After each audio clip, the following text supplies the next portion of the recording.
The mystery of God is truly bottomless and profound. Beyond one mystery, another mystery lurks. A world of mysteries upon mysteries. Yes, it is no longer just a mystery. It is not a mystery that can be explained by the word mystery. It is,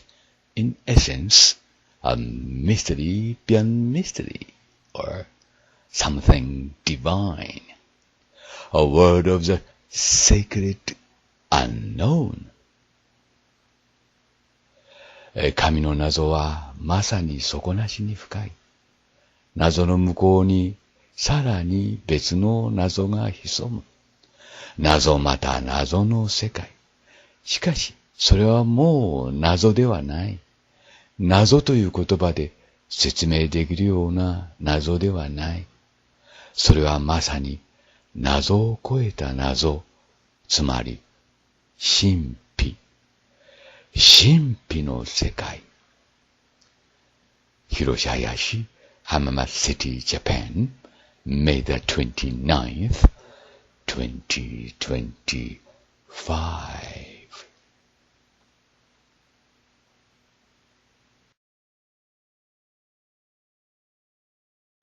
モールス信号という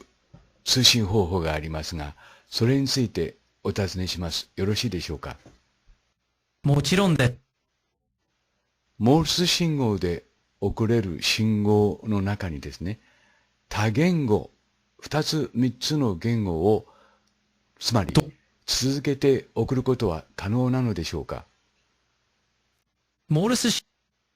信号で複数の言語を続けて送ることは可能です。各言語に適したモールス信号のコードを利用するだけで、複数の言語でメッセージを送信することができます。しかし、受信者が各言語のモールス信号を理解できることが前提です。何か他に知りたいことはありますか？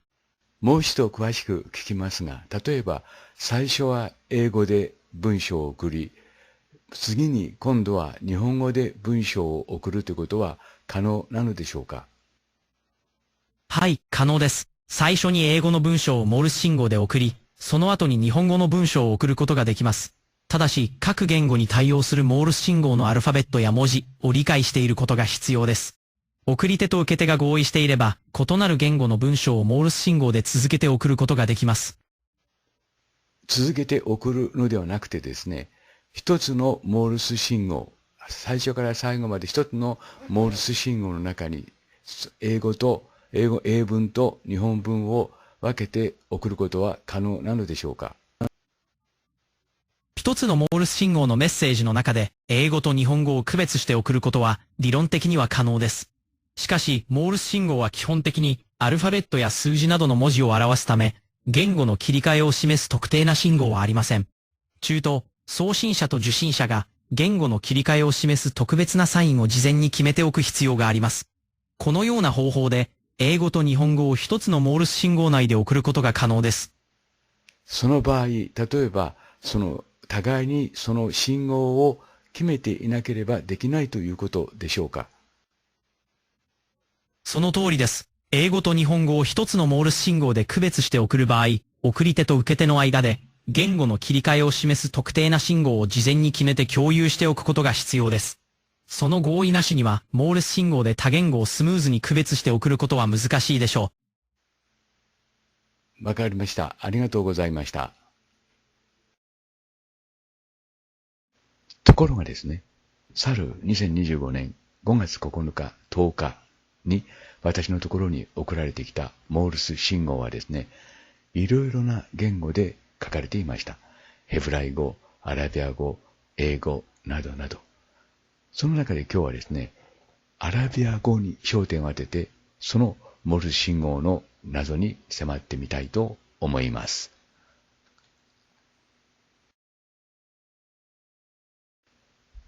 繰り返しになりますが、去る2025年5月9日と10日に3回に分けて私のところに奇妙なモールス信号が届きました。その音は冷蔵庫の中から聞こえてきました。そこで私は手元にあったビデオカメラでその音を録音しました。が、そのモールス信号音はですね、二重構造になっていました。表向きはですね、トンツーツーツートントントンツーツーというモールス信号ですが、そのモールス信号を解析してみたら、とんでもないことが分かったというわけです。時間にすれば共に50秒足らずのモールス信号であったわけですけども、それをモールス信号解析機に、ソフトにかけてですね、解析してみるとですね、なんと A4 の紙で、10ページ、あるいは15ページ前後のモールス信号になっていたことが分かりました。で、そのモールス信号をですね、ヘブライ語で受け止めたわけですけども、そのヘブライ語をですね、今度は Google 翻訳にかけて、日本語に翻訳したということですね。それについては以前にも報告しましたが、今日はですね、そこで、例えば、そのモールス信号というのは受け止める方がですね、何語で受け止めるかによって、受け取られるか受け取ることができないかということが決まってくるわけですけども、ヘブライ語で受けた、つまりヘブライ語に解析したそのモールス信号をですね、今度は Google 翻訳にかけるにあたってですね、で、翻訳するにあたってですね、左にヘブライ語を置いていたわけですけども、その全体をですね、アラビア語に置き換えてみました。そのアラビア語にして、そして右に日本語の翻訳文を出してみました。するとですね、ヘブライ語ではなかった全く別の文章がですね、ザラザラと出てきたというわけです。つまり、その、モールス信号音はですね、そのモールス信号音ということになるわけですけども、二重構造になってたわけですよね。表向きはトンツーツーツー。そして、その、もう一方、裏の方ではですね、ザザーと、高度に凝縮されたモールス信号音が、載っていたということになるわけです。そのザザーという部分でですね、長文の、解析文が出てきたということになるわけですけども、その中には、つまりですね、ヘブライ語で、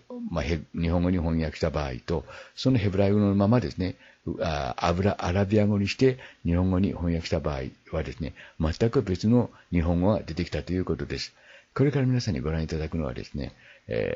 第1の書と私が呼んでいる、2025年5月9日の、早朝の文書です。そして、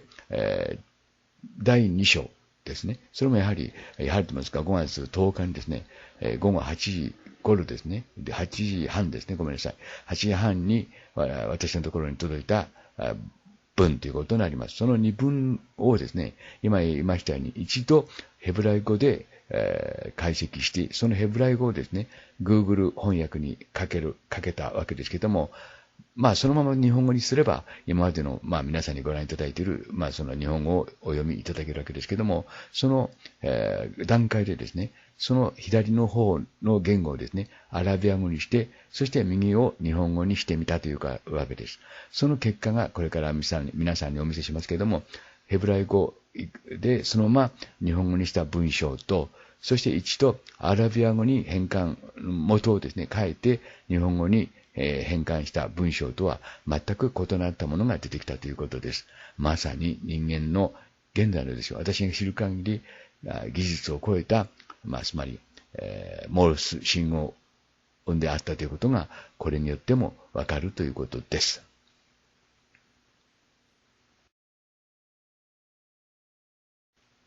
ここが今日の重要なポイントですから、もう一度画面を見ながら説明します。これがですね、モールス信号音声解析デコーダーですね。で、ここに左上にファイルを選ぶとありますから、ファイルを選びます。で、第1回目の2025年の5月9日、早朝のモールスコードのファイルをですね、ここで開きます。で、ヘブライ語で、ヘブライ語で右の上ですね、選びましたので、左下にヘブライ語がザーと出てくるわけです。このヘブライ語をですね、一度コピーします。で、このコピーした、随分長く出てくるわけですね。A4 の紙でこの場合も10枚、12、3枚の分量があります。それをですね、Google 翻訳で今度は日本語に翻訳しています。スローにしてありますから少し、動きが、呪いですけども、実際にはもっと早く処理するわけですね。で、今この左下のですね、ヘブライ語に解析されたその文章をですね、ここで一度コピーして、そして Google 翻訳にかけています。で、左にですね、ヘブライ語です。で、右に日本語です。こうして今までは作業してたわけですけども、ここでですね、今のそのヘブライ語をですね、一度アラビア語にします。左でアラビア語を選びます。そして日本語に翻訳するわけです。で、というのは最初のそのヘブライ語の中にですね、ところどころにアラビア語が残ったもんですから、そのアラビア語の意味を知りたくてですね、当初はそのようにしてみたわけです。で、アラビア語にして右の方に日本語を出してみたわけですけども、いわゆる予想していたよりもはるかに量の多い量のですね、日本語がこうして出てきたということになります。つまりですね、わかりやすく言うとですね、最初に冷蔵庫の中から出てきたモールス信号音はですね、確かにモールス信号だったわけです。先ほど見ました二重構造になってましたからね、トンツーツーツートントントン、そして背景にザザーザザーという、いわゆるノイズのような音が聞こえていたわけです。しかしそのノイズのように聞こえていた音の方に、つまりはモールス信号が凝縮されていたというわけです。それについてはもう以前証明しましたので、今日はその先へ行くわけですけれども、ともかくもですね、こうしてですね、その一つのモールス信号音の中にですね、多言語、もっとたくさんあります。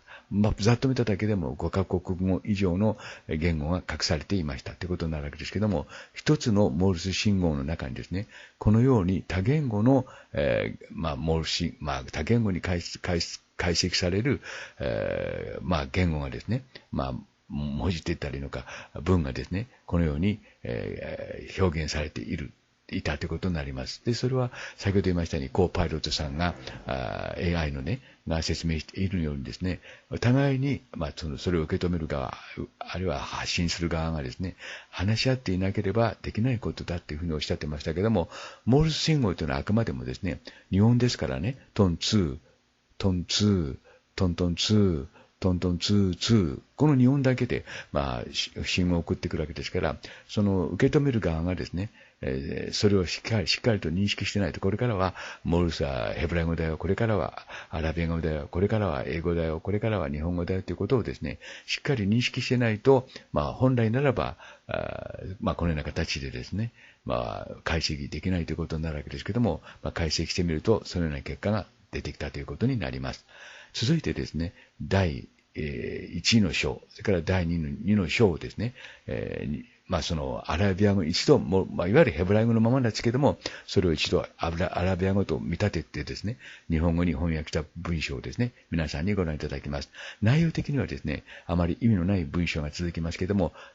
重要なポイントはですね、アラビア語でして、アラビア語と取ってですね、それを日本語にしてみたら、全く別の日本語が現れたということです。その部分に注意して、どうか続く、その翻訳文、日本文をですね、ご覧になってください。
戻っていますよ。戻りましたね。